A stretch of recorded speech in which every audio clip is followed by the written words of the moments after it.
Alors, j'ai déjà fait plusieurs séries de vidéos Data Science Python toujours sous un Jupyter Notebook. Et souvent, en fait, ce que j'ai fait, c'est que j'ai pas utilisé de raccourci clavier. Quand je l'ai fait, c'est que je l'ai fait de façon instinctive, mais je voulais pas trop utiliser de raccourci clavier. Pourquoi? C'était pour que vous voyez en live ce que je tape et pas qu'il y ait de frustration parce que si j'utilise des raccourcis clavier, voilà, il y a des choses qui vont s'afficher automatiquement et vous allez peut-être pas comprendre forcément pourquoi. Mais là, je vais vous expliquer un petit peu les raccourcis clavier qu'on peut utiliser sur Jupyter Notebook. Alors, pour voir tous les raccourcis clavier, vous pouvez aller ici sous l'onglet Help. Et ensuite, ici, vous avez Keyboard Shortcut, ça veut dire raccourci clavier en anglais. Soit vous cliquez dessus, là, il montre la lettre H, ça veut dire que si vous tapez sur votre clavier H, et là, vous avez tous les raccourcis clavier qui sont possibles sous Jupyter Notebook.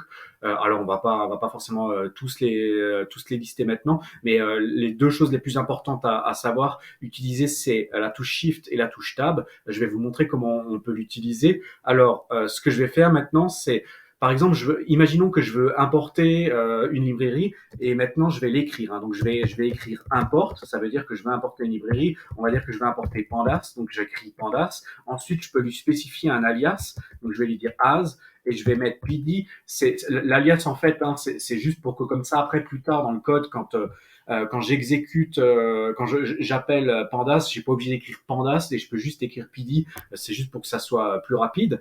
Maintenant, si je veux l'importer, il va falloir que j'exécute cette ligne. Je peux pas l'exécuter en appuyant sur Entrée parce que si j'appuie sur Entrée, eh ben, ça va me ramener à la ligne. Pour l'exécuter, il faut que j'appuie sur ce bouton-là. Mais il y a une autre possibilité, c'est d'appuyer sur Shift et sur Entrée. Et donc à ce moment-là, il m'a importé Pandas directement. Donc pour exécuter une ligne de code sur Jupyter Notebook, vous faites Shift Entrée et ça exécute la cellule. Ensuite, euh, imaginons maintenant que je veux importer une deuxième librairie, je sais pas, par exemple Random, c'est une librairie pour générer des choses aléatoires.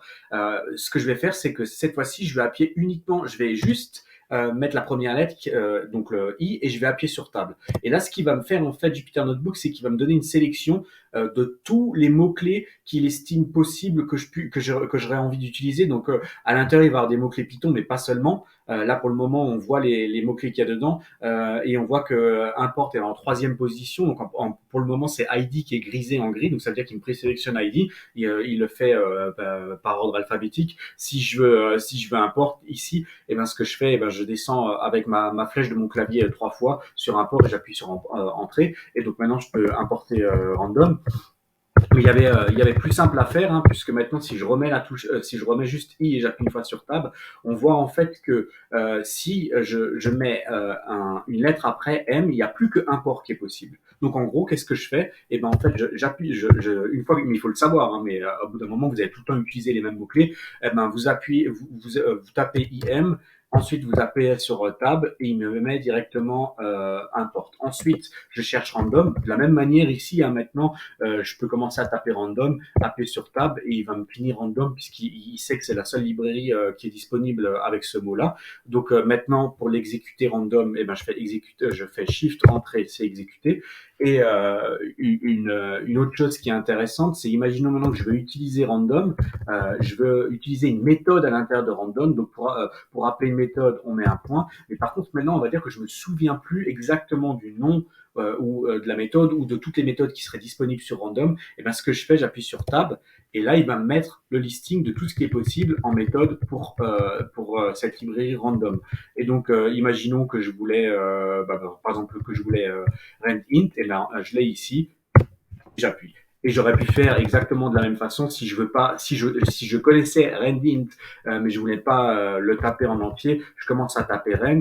Il va me dire qu'il y a ça comme possibilité. Je rajoute le i et donc maintenant j'appuie sur tab et il n'y a plus que ça de possible.